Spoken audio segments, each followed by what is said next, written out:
A ver, piensen en esto. ¿Qué podría conectar la angustia de un creyente del siglo XVII con tu rutina de oficina hoy en día? Son un poco extraño, ¿no?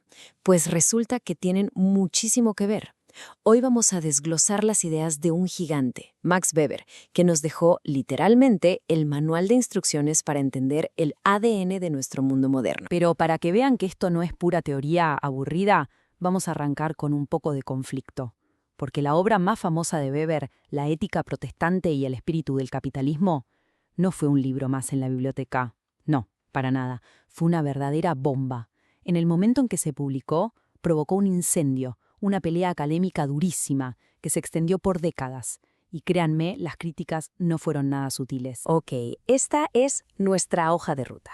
Vamos a ver de qué se trata toda esa polémica, qué es exactamente el espíritu del capitalismo, nos vamos a meter de lleno en la batalla de las ideas que provocó para luego explorar esa idea tan potente de la jaula de hierro. Y cerraremos viendo qué nos deja todo esto hoy, cuál es el legado de Weber. ¿Listo? Entremos en materia. ¿Cuál fue exactamente esa idea que causó tanto revuelo? Bueno, todo empieza con este concepto clave, el espíritu del capitalismo. Y aquí está el meollo del asunto, lo que es realmente revolucionario en la idea de Weber. Fíjense bien, él no estaba hablando de las simples ganas de tener plata, la avaricia, la codicia, eso ha existido desde siempre. No, él hablaba de algo completamente distinto, de un ethos, una especie de código moral, una mentalidad que te dice que trabajar sin descanso, ser metódico y reinvertir lo que ganas no es solo para hacerte rico. Es tu deber, es tu propósito en la vida. Ok, ¿y de dónde sale esta forma de pensar tan particular? Weber lo conecta con una idea que suena compleja, pero van a ver que es bastante lógica. El ascetismo intramundano. A ver, ascetismo no suena a monjes, ¿verdad? A una vida súper estricta, austera, sin lujos. Bueno, imaginen esa misma disciplina de hierro, pero no encerrada en un monasterio, sino aplicada dentro del mundo, o sea, en tu trabajo, en tu negocio, en tu día a día. Eso es. Y aquí es donde la cosa se pone fascinante. Weber nos muestra una cadena de eventos increíble. Pónganse en los zapatos de un calvinista de la época. Creen en la predestinación, la idea de que Dios ya decidió, desde el inicio de los tiempos, quién se salva y quién no. Imaginen esa ansiedad. No puedes hacer nada para cambiar tu destino. Entonces, ¿qué haces? Busca señales, desesperadamente. Necesitas saber si estás del lado de los elegidos. Y la señal más clara que encuentran, el éxito en su vocación, en su trabajo. Así que esto los empuja a trabajar como locos, a ser súper metódicos y, ojo con esto, a ahorrar. Gastar plata en lujos era visto como algo malo, como un signo de perdición. Entonces, ¿qué hacían con las ganancias? Las reinvertían. Y así, casi sin quererlo, esta mentalidad religiosa creó el motor perfecto para la acumulación masiva de capital. Ahí nace el capitalismo moderno. Bueno, ya entendimos la idea central. Ahora sí, volvamos al ring. ¿Qué pasó cuando Weber soltó esta bomba en el mundo académico? Pues, digamos que se armó la grande. El principal retador fue un historiador, Félix Rachfal, y no se guardó nada. Le dijo de todo.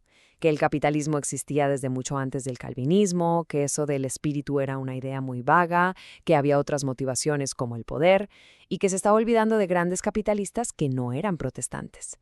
Pero Weber le contestó con todo. Básicamente les dijo, me están leyendo mal, están simplificando todo. Él insistía, yo nunca dije que la reforma causó el capitalismo. Dije que le dio un ethos muy particular al capitalismo moderno.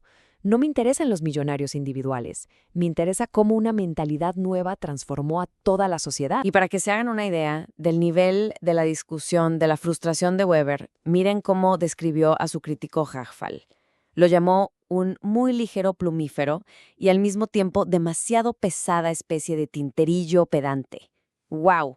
O sea, lo estaba tratando de escritor superficial y de burócrata pesado. Weber sentía que sus críticos simplemente no eran honestos intelectualmente, que torcían sus palabras para atacarlo más fácil. Pero esperen, porque aquí la historia da un giro tremendo. Y este es el punto que quiero que se lleven. Toda esta pelea sobre la religión y los orígenes del capitalismo era solo la punta del iceberg. El verdadero tema de Weber, su preocupación más grande, era algo mucho más profundo. Y, si le soy sincero, mucho más oscuro. Para él, el tema de los protestantes era solo un ejemplo, un caso de estudio para entender algo mucho más grande. Lo que a él le quitaba el sueño era el destino de la humanidad en esta nueva era, moderna. Quería saber qué nos esperaba a nosotros, a ustedes, a mí, a todos los que vivimos dentro de este sistema que nació de aquel espíritu. Y el concepto clave para entender todo esto es la racionalización. Piensen en este proceso como una fuerza imparable que define nuestro mundo. Es la tendencia a organizarlo todo, absolutamente todo, buscando la máxima eficiencia, el cálculo, el control. Las viejas tradiciones, los valores, las emociones, todo eso queda a un lado. Lo que importa es que el sistema funcione como un reloj. Es lo que él llamó el desencantamiento del mundo. Un mundo sin magia, sin misterio, solo con procedimientos. Y esto lo vemos en nuestro comportamiento diario.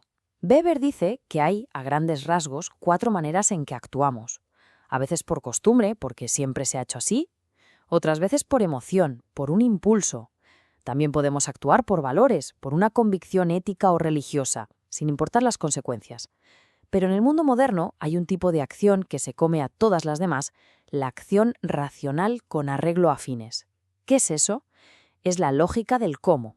¿Quiero lograr esto? ¿Cuál es la forma más rápida y barata de hacerlo? Ya no importa tanto el por qué, el para qué, si el fin es bueno o malo, solo importa la eficiencia del medio. Y esa lógica instrumental, esa obsesión por la eficiencia, ¿dónde la vemos materializada? En la forma de poder más dominante de nuestra era, la burocracia. Weber dice que antes la autoridad venía de la tradición, los reyes, o del carisma, un líder revolucionario, un profeta. Hoy la autoridad es legal racional. El poder no está en una persona, está en las reglas, en los formularios, en los procedimientos impersonales que todos tenemos que seguir. La burocracia es, pues, la máquina perfecta de la racionalización. Y con todo esto, llegamos a su diagnóstico final, a su metáfora más famosa y, la verdad, más escalofriante. ¿Recuerden el espíritu religioso que le dio cuerda al reloj, que inició toda esta maquinaria? Bueno, ese espíritu se esfumó. Ya casi nadie trabaja metódicamente pensando si será uno de los elegidos por Dios.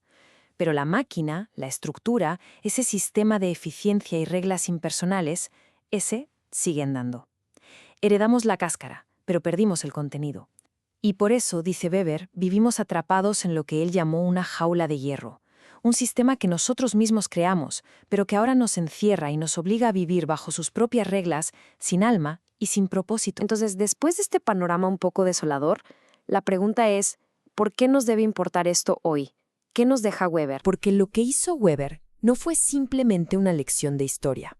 Fue un diagnóstico increíblemente premonitorio de la sociedad en la que vivimos. Nos dio el lenguaje y las ideas para entender por qué nuestras vidas están tan marcadas por la búsqueda de la eficiencia, por los sistemas impersonales, por esa presión constante de ser productivos, aun cuando ya ni sabemos para qué. El propósito original se perdió, pero la presión sigue ahí. Y quiero cerrar con esto, dejándolos con una pregunta que, un siglo después, sigue más vigente que nunca. Después de todo este tiempo, ¿hemos logrado encontrar una salida a esa jaula de hierro? ¿Hemos encontrado una forma de recuperar un sentido que vaya más allá de la pura eficiencia? ¿O por el contrario, nuestra SAPS de productividad, la optimización de cada segundo, esa cultura de estar siempre ocupados, no son más que nuevos barrotes, más tecnológicos y sofisticados, para la misma jaula?